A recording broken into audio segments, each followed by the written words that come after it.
எவ்வளோ அழகான இடம். உட்காரதுக்கு போஸ்ட் மரத்தை படுக்க வச்சுருக்கேன். வண்டி நல்ல மரத்துக்கு அடியில் என்ன தோணும், நல்லா தூங்க தோணும். ஆனால் இவன் கும்பலுன்னு கிடைக்கான். அந்த புல்லை பாவம் எங்கே போய் சீரியலே போகிறேன்னு தெரில. காதல் பண்ணுறாப்புல. மிஸ்டர் கவி ஜஸ்ட் ஒரு கிளிக் கொடுங்க. கேட்காது. அவர் காதில் விழுகலை.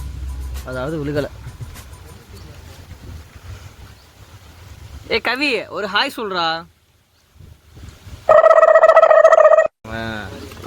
சோறனை எதுவும் இல்லை.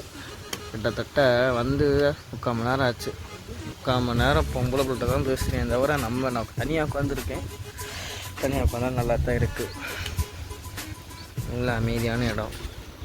தூங்கினாலும் வேடிக்கை பார்த்தாலும் நல்ல பொழுது